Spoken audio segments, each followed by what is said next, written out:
Hai guys. Hai semuanya. Nah, jadi hari ini kan kita mau ngebahas teori kognitivistik nih. Gimana? Udah pada siap belum? Udah dong, udah siap banget nih. Ayo langsung mulai. Siapa dulu nih? Bahasanya aja gimana? Oke? Boleh. Berarti aku dulu ya, guys. Oke. Nah, jadi teori belajar kognitivistik ini memandang bahwa belajar itu merupakan suatu proses yang terjadi dalam akal pikiran manusia.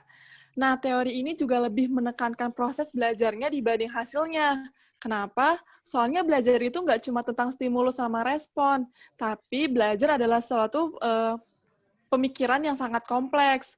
Selain itu, ilmu pengetahuan dapat dibangun dalam diri seseorang dengan adanya interaksi yang saling berhubungan dengan lingkungannya. Aku mau tanya deh. Biasanya kan kalau teori-teori itu identik dengan tokoh-tokoh ya. Nah, kalau buat teori kognitivistik ini gimana? Nah, di teori ini tuh tokoh-tokohnya banyak banget. Contohnya yang pertama ada Jean Piaget, Jerome S. Brunner, terus ada David P. Ausubel, Robert M. Gardner, dan sebagainya. Oke, lanjut. Nah, sekarang aku ya.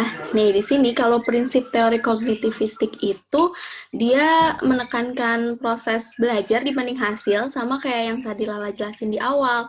Nah, dalam proses belajarnya ini, siswa ditekankan untuk lebih aktif nih dalam pembelajaran. Gitu. Alfa nanya dong, Ya, gimana Zel? dari prinsip-prinsip yang kamu sebutin tadi, apa sih kekurangan dan kelebihan dari teori kognitif itu? Nah, kekurangan dan kelebihannya, yang pertama kelebihan dulu ya. Teori kognitif itu kan lebih menekankan ingatan siswa. Jadi, guru ini dapat memaksimalkan dan memanfaatkan daya ingat siswa untuk mempelajari materi-materi yang ada. Nah, yang kedua, guru ini cuma perlu menjelaskan dasar-dasar materi aja. Selanjutnya diberikan kepada siswa sehingga siswa bisa mengembangkan materinya sendiri. Nah, kalau kekurangannya, nah yang tadi itu tuh karena terlalu menekankan daya ingat siswa, jadi pendidik atau guru itu cenderung menyamaratakan daya ingat siswanya, padahal daya ingat masing-masing orang kan berbeda ya, gitu guys. Oke, makasih. Langsung lanjut aku ya.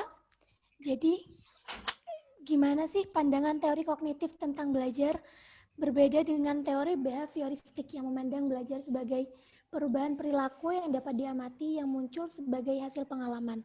Di teori kognitif ini, belajar itu dengan berfokus pada perubahan proses mental internal yang digunakan untuk memahami dunia eksternal. Jadi, proses tersebut digunakan untuk mempelajari tugas mulai dari yang sederhana hingga yang kompleks. Fokus dari teori kognitif ini adalah potensi untuk berperilaku dan bukan pada perilaku itu sendiri.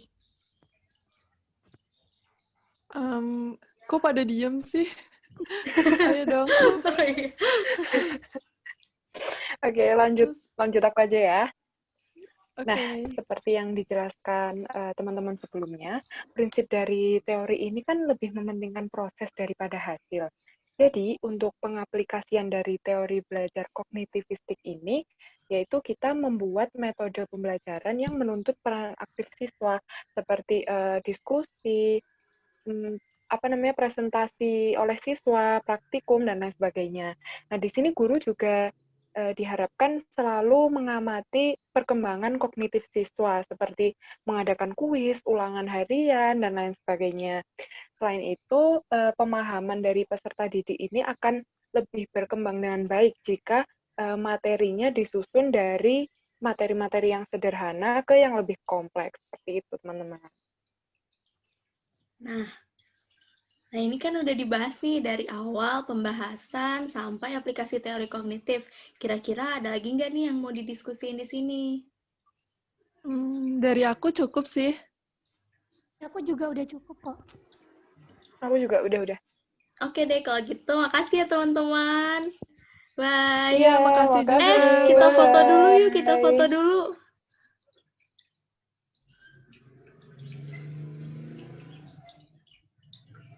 Ya, kok pada live? Oke deh, sekian ya teman-teman. Semoga pemaparan diskusi kali ini bisa dimengerti dan bermanfaat buat kalian semua yang nonton. Jangan lupa like, comment, dan subscribe. See you, bye!